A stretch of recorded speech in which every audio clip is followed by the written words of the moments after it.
kodwa lo hulumeni osibusayo ngoba nathi uyasibusa siwuthola masubuka siwufaka ebobulweni likamoya sithola ukuthi cha akona uhulumeni owamukelekile uhulumeni wempoqo obusa ngempoqo obusa ngobugebengu ogebenge ngisho amavoti abantu nalabo ababevoteliwe waphinde wabagebenga ukuthi nina ke enithandwa abantu basemakhaya basemalokishini ulusha abantu asebebadala angeke nize nibe nongqongqoshe angeke futhi nize nibe ingxenye la enibaningi kakhulu kwaZulu Natal yokuthi kube yinini esithi cha asikwazi ukwenza ngenye indlela intando yeningi ikhomba ukuthi yini ninibaningi ekufanele ngabe ni leader lohulumeni kodwa kuzwe lonke inhlangano nje esilingana nezinye inhlangano ngokuncane ezicagogwane la kwaZulu Natal izicagogwane esikhulu ke ekuthiwa iANC ibonakala kuyiyona nje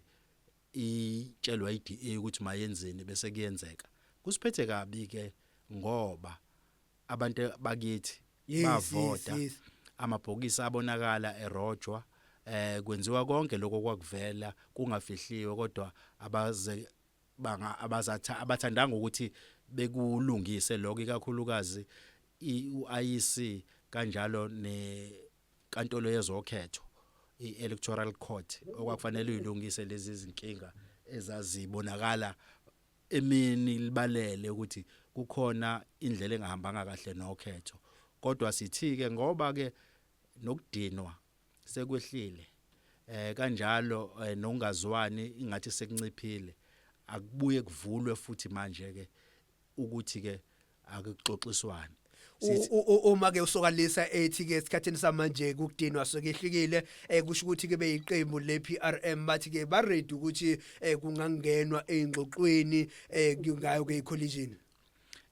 sithi ke thina lezi inhlangano ezavotelwa ngoba namalungu ePRM avota futhi iPRM ayingxenye yokunxenxa abantu ukuthi abantu abayokhethweni ngoba kuukuthi iPRM ayikho kodwa abantu abayo kuyovota ukuze intando yeningi iqinisekiswe eSouth Africa abanye basilalela emva kokuthi kube nemizukuzuku bethi no abezukuyovota kodwa abanye bagcina sebethi sesigcine sesile ukuyovota babuya basitshela sabona futhi ukuthi kuyiqiniso ukuthi bezivotile ngokuthi babesitshengisa izithupha ukuthi ngempela bavotile sithi ke ngoba kufanele ubulungiswa benziwe futhi inhlangano eyaba namavoti athe xaxaxa kunabanye kuzwe lonke noma ngabe lawo mavoti kunezikhalazo ngawo kodwa ayiphinde phela ibize ezinye inhlangano ithi hayi sicabanga ukuthi nokudinwa okwakukhona sekwehlile ake sixoxeni sekuyobonakala ukuthi ke azizimisele yini lezi ezinye inhlangano ukuba ingxenye yeingxoxo ezintsha ngoba kuyiqiniso umsakazi nabalaleli ukuthi asikwazi ukuba nenhlangano ekuthiwa iGood Party kaPatricia de Lille ibe nongqongqoshe asikwazi ukuba kodwa inhlangano ezavotelwa kakhulu kunazo zingabe nongqongqoshe asikwazi ukuba nenhlangano ekuthiwa iPAC ibe nongqongqoshe asikwazi ukuba nenhlangano ekuthiwa iPatriotic Alliance ibe nongqongqoshe asikwazi ukuba nenhlangano ekuthiwa UDM ibe nosekela ngqongqoshe kodwa kukhona izinhlangano ezinamavoti amaningi kunazo zona ezingenabo ngqongqoshe ezingenabo osekela ngqongqoshe lokho kutshengisa ukuthi kukhona okungalungile emzansi izinto asizilungiseni sibuye sikhuthazane ukuthi ake siphinde nihlale silungise la okwakonakale khona lento ekuthiwa iproportional representation ibonakale ukuthi abantu babemvotele kanjani uparty A no party B no party C no party D njalo njalo bese kuthiwa ngokusempeleni uma sithi sakha uhulumeni okubuyisana nokubambisana asewakheni ngendlela okuyiyona ukuthi ubani onomavoti amaningi elandelwa ubani ngakho ke ongqongqoshe kufanele bebe bangaka namasakela akhona awaphume kobani ongafanele ukuthi ebe kulohulumeni akufanele noma ebe kwicabinet mangikhuluma ngohulumeni ngikhuluma ngogovernment, icabinet, iexecutive, not iparliament la ukuhlala wonke umuntu noma ngabe unihlala esodwa. Kodwa asikwazi ukuthi inhlangano enehlala ezimbili ikhipha ungqongqoshe. Kodwa ke mhlonishwa angithi konke lokho kwenzeke emva kokuba kubile khona ke ingxoxo kwafonywa yona okanye kwa-introducewa yona ke i-GNU kwabakhona amaqembu ayenazi inombolo enali ithuba lokuthi angene kuyona i-GNU ayengakwazi ukuthi ngokwamavotawo athole izihlalo ezithe-2 okanye athole these portfolios kuyiwona abukeka enesindo ehulwini kwezwe abuyele eceleni nawo ama-political parties afoma i-progressive movement. Uzothi umlaleli kungani i-PRM ingathi sifuna ukuba ingxenye ye-progressive? Sibona amaqembu ngoba i-progressive mabezibiza bazibiza ngamaqembu abantu abamnyama amele abantu abamnyama. I-progressive caucus inhlangano ezavotelwa zaba separlament. Yes. Kusishaya umthetho. Kodwa thina sikho lapho. Futhi thina siyinhlangano ethe ukuhluka ebuka izinto ngeso lika Jehova. Ethi asikwazi ukubamba iqhaza kulama progressive caucuses akhona noma ngabe kuthiwa ke ayakhiwa ngaphandle kweparlament. Kunezinto ezisinqendayo. Yebo singabamba iqhaza ekuxoxisaneni ngokuthi imizabalazo yabantu sisebenza kanjani. Kodwa ukuthi sithi sesiwumbimbi lwe-progressive caucus asikwazi ukwenza lokho ngenxa yezinkolelo zethu ezakhiwe zamiselwa ngaphansi kwesisekelo sika Jehova. Uma ke iNC ngokwamavoti ke ithe ukuthi abe maningi ngicaphuna kwenkulumo yakho ukuthi iNC iyona ke benamavoti athe 2 nanto ke iqembu iPRM lithi ngenxa ukuthi ke sekwehlikile ukudinwa iqembu ANC seningakwazi ukubuyela phansi liphinde livulele ithuba lezingxoxo. iPRM ingakwazi ukuthi ingene kulezo ingxoxo iphinde ibe umbimbi nayo ke ANC kodwa ingakwazi ukungena ngaphansi kweprogressive caucus. Cha, thina asikho eParliament asikwazi ukuthi sibe umbimbi. Sikhuluma thina ngoba thina sibuswa ile GNU. Yes, sibuswa ilezi inhlangano ezingenalo ilungelo. Into ecishe ifana nokuthi ubuswe inhlangano ephethe ubandlululo ngoba kukhona ababandlululiwe ngaleko ukuthi kucashwa ngokuthi kwakusafakwa amacala nani. Uma kuukuthi kwakusafakwa amacala kwakuyiqiniso lokho sonke sasithi lolu khetho alukho free and fair. Sekudlulileke impilo iyaqhubeka, izinsuku ziyahamba, amasonto ayahamba, inyanga ziyahamba, nonyaka uyaphela. Akeke kuphinde kuvulwe ke ukuthi ake silungisa. Ngithi kunenhlangano ethi yona is a caring organization iyanakekela. Ake inakekeleke manje ukuthi hey ngathi ngibusa ngendlela kaNdlovu kayiphikiswa. Ake nginakekele eqaleni siyazi kwakudiniwa akekho umuntu oyengadiniwe. Sonke sasidiniwe ukuthi kwarojwa amavoti nje. Kwathi thina sadinwa ngokuthi sikhishwa ngaphandle uIC. Okay, sadlula sathi kulungile. Basirobhile sinhlangano encane engenayo imali kodwa sizovota. Sanxenxa abantu ukuthi beqhubeke bevote. Sangasho ukuthi ukuvota. Nangasho futhi ukuthi abantu abavotele lephi iqembu. Sasho ukuthi abantu abavotele inhlangano kodwa hayi le echeme noIC, hayi le eyenze ukuthi for 30 years bengayiboni ukuthi impilo yabe yaphambili. Hayi le engafuna ukuqasha ama iPWP, hayi le engafuna ukuqasha ama security ngokugcwele kuyo yonke imikhandlu nakuzo zonke indawo nako parliament. Hayi le ekhuphula intengo kagesi, hayi le efuna iprivatization ukuthi kuprivatize izinto zikahulumeni zisuswe kuhulumeni ziphathwe abantu abayimele. Hayi le egcwele abantu abatholakala bekwazi ukuthi bevikelwe umthetho uma kutholakala ukuthi ba evade intela okusho ukuthi abakwazanga ukuthi beyobika ukuthi kunezimali ezihlezi ngaphansi kosofa nangaphansi kwemibhede engakho ke kufanele betaxwe. So abangayivoteli leyo nhlangano ngoba iyasitshengisa ukuthi ayithandeki ayibathandi futhi nayo mhlambe ke mfoka sokalise ngicole nje ukungena emadevini kulena ke iqembu enathi abalandeli balo ke iqembu iPRM ngoba iPRM ayikwazanga ukuthi ingene kwi-ballot paper abayivotele lelo qembu likhona ngaphansi kombimbi lweGNU alekho ngizoba clear nje angithi thina siyiPRM sasithi asibafuna abantu bokufika yes ngoba abantu bokufika bazosiphuca imisebenzi futhi bathatha indawo abantu bakithi la abahweba khona kwakunamasosha omkhonto wesizwe sasimasha nawo okay sathi so supporta laba bantu ebesimasha nabo kunetha kushisa kunzima simasha nabo ukuthi akuqikelele ukuthi abantu bakithi base South Africa yibo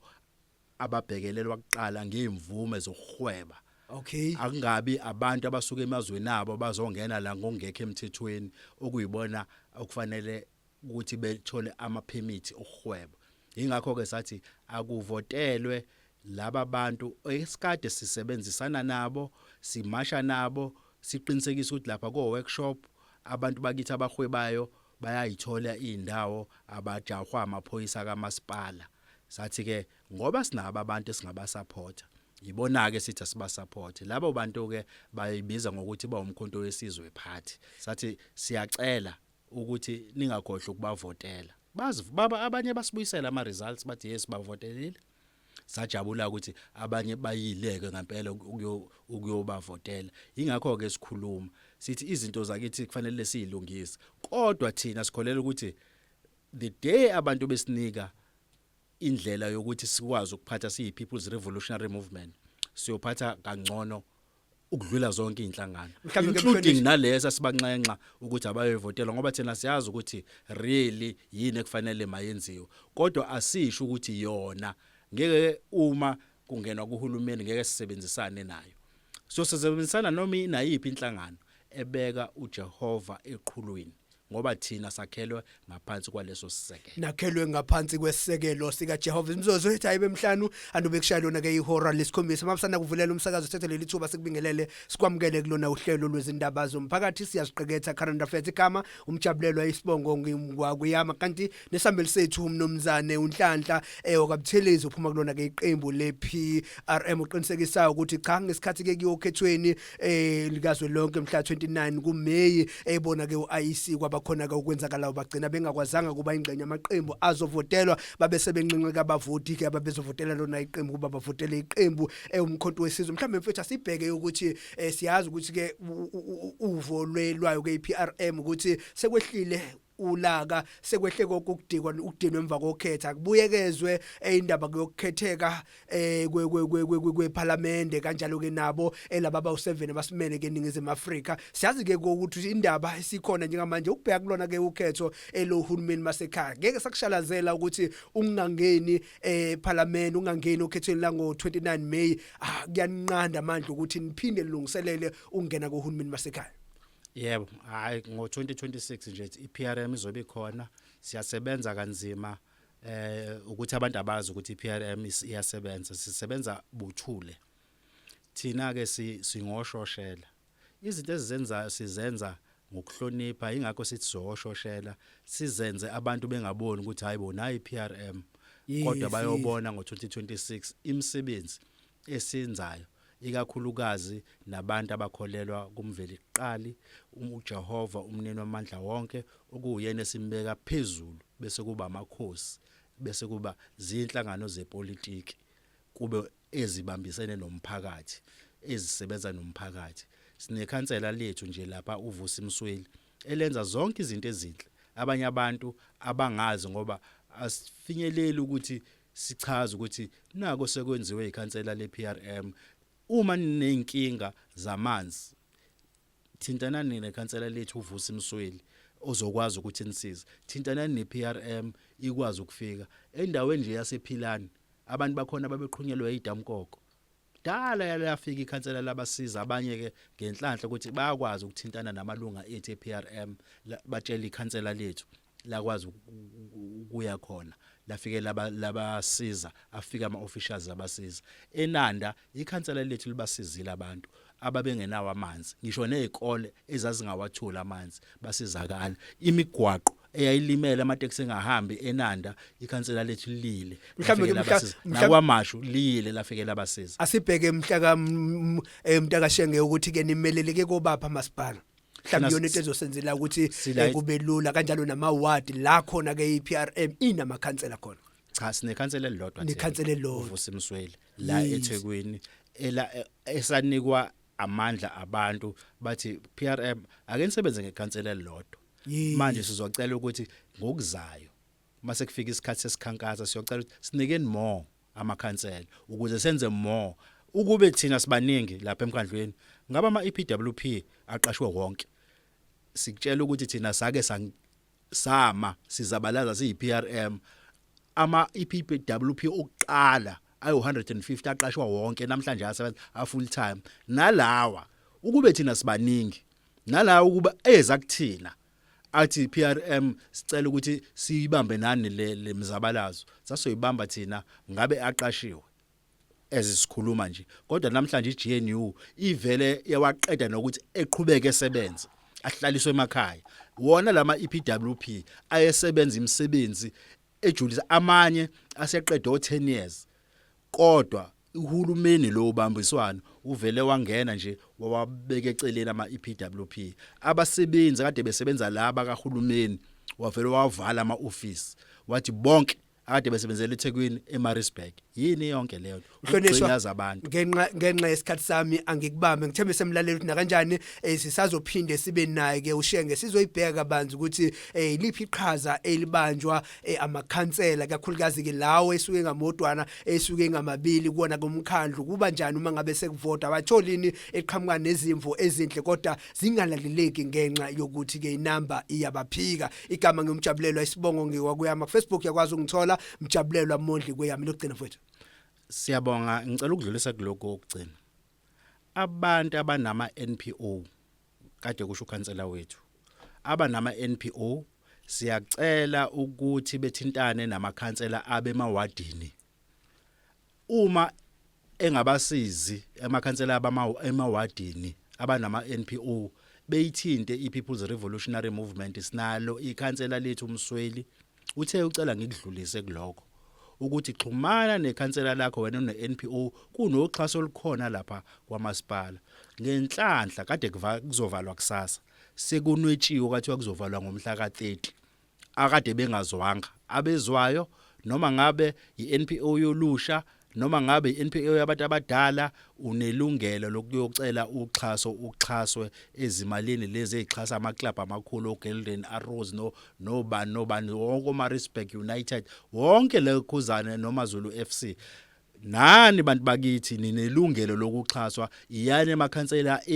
emakhanseleni enu emawadini niyocela ukuthi nicela ama forms niwagcwalise niwahambise ukuze izicelo zenu zifundwe zibonakala ukuthi niyasiza ngiyakubamba sizobuye sihlele ke yakhe kumsweli isikhathi esithanda ke ukuthi sisiphikise ngendlela emangalisayo uyeza ke umfundisi ozosinikezela ke ukudla kwendlebe komphefumulo aphinde ke yenze ke isiqiniseko sokuthi ke inkingeni obhekene nazo ziyaxazululeka. Hallelujah. Sikuba intokozo kwiningizimu nethi umlazi isiphingo lamanvili Chesterfield Bayville umgababa Megabini amanzi mtoni follow